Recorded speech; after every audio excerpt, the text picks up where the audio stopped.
my 75 soft challenge and what happened with all of that, as well as maybe even getting to know me a little bit more if you're new here. If you've been following me, you will know that I have gone viral several times for some silly workout videos that I have been doing. And if you didn't know, well, that is me. Hello. Nice to meet you. My name is Belen.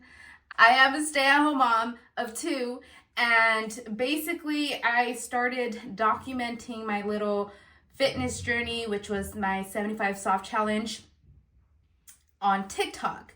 And never in a million years did I ever think that I will be going viral, let alone gaining a following that I currently have on TikTok. Like, that for me was just mind-blowing. So now I am definitely going to be giving this more of an intentional shot as far as being an influencer. And here's my very first vlog video. And of course, your girl will greatly appreciate it if you can hit that subscribe button. I am trying to make it out here, trying to bring some bread to the table along with my husband. If you're a stay-at-home mom, you well know the struggles. So when I first started trying to be a content creator, like I said, I was trying to figure out what was my niche. At first I was like, all right, I'll just do mom content. But then I quickly realized, like, no, that's not really something that I want to do, because I really don't want my kids to be like on the screen. I'm very picky about that. So you'll hardly, if not ever, see my kids on my screen. So when I opened my TikTok, I did have the intention, quickly realized that I wasn't cut out to be an influencer whatsoever. At the time, I didn't know what the 75 soft challenge was until my best friend introduced me to it. And she was like, hey, are you down to do this challenge with me? We can both encourage one another. When we first started it, we were very strongly committed. And then a couple weeks in, we kind of fell off of that. And then after we fell off together, like a group, I came across TikTok a video or a product of a book that was a 75 soft challenge. And so the fact that I saw it, I was like, ooh, okay, maybe this could work for me because I can see it and it's gonna keep me on track. So for me at first, I was very motivated, and I was in a situation in my brain, in my headspace, that I felt the need that I did need to get my life in order, because I was not enjoying who I was seeing as far as the reflection goes in the mirror, given postpartum, right? And keep in mind, I had two babies. So after my second baby, me and my husband decided hey, you know what? I think we're kind of done having kids. And so I told him, I was like, okay, so since we're done having kids, now I feel like I can focus on my body, because I don't know, in my mindset at least, I didn't want to put in the effort. I guess saying it out loud now makes it sound like it's an excuse, okay? But don't judge. Judge free zone. I was like, I don't want to put the effort into my body. This was after my first pregnancy. I was like, I don't want to put the effort into my body if I'm going to end up getting pregnant again, because baby number 2 was already in the thoughts, in the works, in the game plan. And so I was like, I don't want to get fit and skinny and then regain all of that weight with baby number 2, and then feeling like I did all that hard work for nothing. I don't know. In my mindset, it made sense, okay? And so now that we had established, oh yeah, we're not gonna have no more kids, we're done. And I was like, okay, I feel like I can now focus on myself. My son, which is my second baby, he's a little bit older now. I feel like he can listen. He can at least entertain himself for a period of time where I can now focus on myself, where I'm not glued to him, or he's not glued to me and pulling me and distracting me. And that's one thing, as I don't know if it's for all moms, but I know for me at least, if I'm doing something intentional for me, I want to dedicate that time for me. I don't know if that makes sense. I'm not trying to get, hey mom, I'm hungry. Hey mom, wipe my butt. Hey mom, this. Hey mom, that. That just infuriates me, because I'm like, why did I even start this? I should have just not done it and gave you all my attention. I don't know. I don't know if it's just a me thing, but yes, that was my mindset. And so when I started the TikTok, I was like, okay, I'm gonna just document my workout journeys. Like, not even thinking about trying to motivate anybody else. I was using it more legitimately like a diary to keep myself accountable, to go back the next day and post the next workout video, and so on and so forth. And if you look back, you will see me like unmotivated, like, ugh, I really don't want to do this, but I know I have to, and pushing through the workouts. Where then later it transformed into having comments as far as like, wow, that workout looks like so much fun. I want to give it a try too. Thank you for motivating me. And that trickled a domino effect, which then led to more positive comments.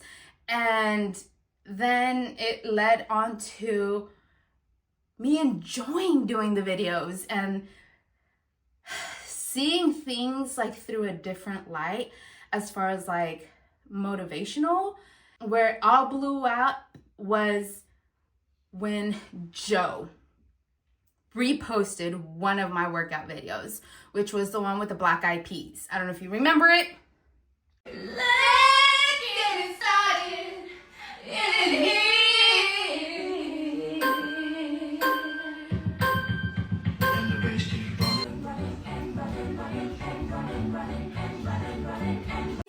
In here.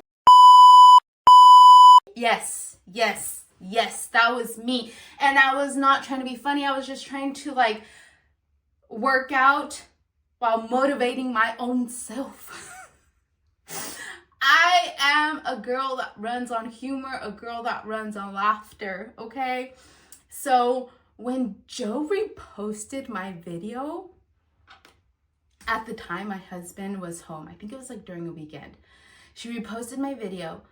She liked my video. And she left a comment of, I think it was like the fire emoji. I lost my bag of marbles. I was going insane. That video, I think to this day has like 1 million views and counting, because I'm still getting notifications about it. And all of the comments that are on there, except for one that I remember, was negative. All of the other ones were positive. They were just like, oh my God, that looks like fun. Oh my gosh, I need to try this. Oh my gosh, you make it so enjoyable. Or I love your video. Or I want to be your workout buddy. Or, you know, like stuff like that. The only bad one, and it's not even that bad, was when they were like, that's cringy.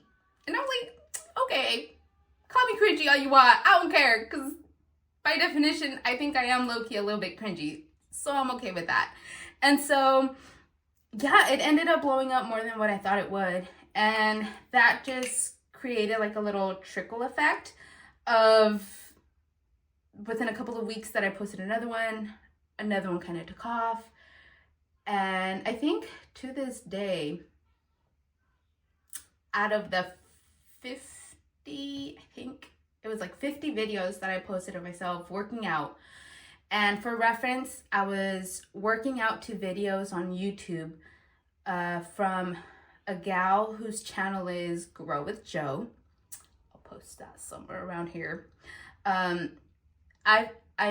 love her videos because she has a wide variety, easy to follow, and they're beginner friendly. Like, as much as you want to say that everybody's beginner friendly, like sometimes it's really not beginner friendly. Now, going back to my story as to why I stopped. I want to say it's a mixture of laziness, postponement, and sidetracked. When I was doing my workout videos, I had a schedule. And so once my daughter got out of school, I fell off. I definitely fell off, because that specific week when she got out of school, it was like my son's birthday, and I'm very much like a DIY mom where I like to do everything myself. After the birthday, it just became a habit of sleeping in late, waking up early because we didn't have no responsibility of waking up at 7 in the morning to go to school. And me and my kids were enjoying it. We were loving it. And then within the mix of all that also, it's like we were living life. We were here, we were there, we were with family, we were at events, we were at ceremonies, we were doing it all in summer vacation, okay? And so I would always start saying like, oh, I'll start tomorrow, I'll do another one tomorrow, I'll do another one tomorrow, and tomorrow never ended up coming. My husband, who is my biggest cheerleader, along with my best friend, were like, girl, why are you not posting? Like, I miss seeing your videos too, like genuinely. And I'm like, I know. And if you've ever done the 75 soft challenge, you know that's challenging. As simple as it sounds, it's pretty challenging, at least for me. It was super challenging to like stick to it all. And at least for me, I fell off that 75 soft challenge wagon. I want to say maybe like 3 weeks into it, because at some point, like I got so caught up and busy that I wouldn't take daily pictures because I wasn't drinking enough water like we should. My diet kind of fell off, and then it just turned into like, all right, if I can at least do one workout a day, like I'll be happy with that. And so that's kind of like the standard that I kind of set myself, and that's why I was able to get as far as I did. And yeah, that's kind of like the story as to why I kind of fell off the 75 soft challenge, because it was a little bit unrealistically set for myself, I think. And I want to blame summer break so bad, but I know it's just me that just fell off the wagon.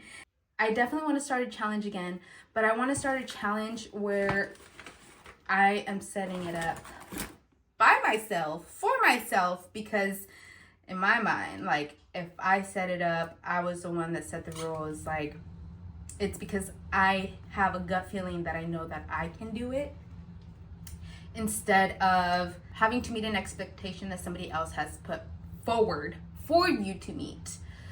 And so with this new challenge of mine that I have, I decided to kind of take my favorite things of the 75 soft challenge, which is trying to stick to a diet. My diet will have to be something in the healthier side, eating a little bit more healthier, more home-cooked meals, balanced meals, meaning adding more fruits and veggies to it, and trying to cut as much sweets out of my diet as possible. My goal for my water intake will have to be 40 ounces, which is a Stanley Cup size. I feel like that can be doable within a day. I think that can be doable within a day. So again, I'm setting these expectations to where I think I can meet, right? Realistic goals for myself. And I like the thought about taking progress photos, but not every single day. I want to do it at least once a week. And also, I got like this really cool tool where you can like measure different body parts. I want to use that into my challenge too. So again, doing that once a week. And doing one intentional workout a day. It doesn't matter the time that you do it. Meaning like it doesn't have to be like a 2-hour workout. It doesn't have to be a super intense workout, because if you is a girl like me where we get affected by our cycle on a regular basis, meaning our energy levels go like this all the time, I am allowing myself to have light, easy workouts be part of this challenge. Meaning if an evening I go out for a walk for, I don't know, 10 minutes, 15 minutes, that's a workout. If I do a stretch, an at-home stretch, yoga looking thing, like that's a workout. That's something you intentionally got up, you did something for yourself, you dedicated some time alone for yourself to like just hit that reset for the day. I think that's something where I at least need to retrain my brain in doing, because in my mind I'm like, okay, a workout has to be where you bust it out in sweat, where you ended up almost in pain, crying, because you are exhausted from doing the workout. So my mindset is to shift that to being a little bit more kind and graceful to myself. So that right there would be my new challenge. And if, like I said, you are new here, hi, welcome. I want you to be a part of this challenge. I really do. If you have been following me and you followed me because you enjoy watching me work out and thought to yourself, she made that look real easy, I want to do that too, I am challenging you too, babes. I am challenging you too. It's baby steps. It's all about baby steps. And that's what I'm trying to accomplish with the challenge that I am setting myself to. Take those little baby steps that are going to help me reach the bigger picture of my goal in my head of how I would like to see myself in a mirror. And so with that being said, I really hope that you guys can join the challenge with me. And I am going to be making more content around that challenge. Nothing has motivated me more than the following that I have gained, and with all of those followers having like the questions come up to me of, girl, are you okay? I haven't seen you post in a while. Where have you been? All of that stuff like is what's getting me to where I am now, getting my ass up the couch off TikTok, just scrolling and actually being on the other side of the TikTok scroll. So I hope that I can see you guys on my feed doing my challenge with me. If not, the support that I get from you girls and gentlemen, it's greatly appreciated. I truly enjoy every single one of you guys liking, commenting, cheering me on. It definitely does help, as little and as silly as you think that might sound. It really does help. But for now, this is all I got. I'll see you guys in the next one. Bye bye.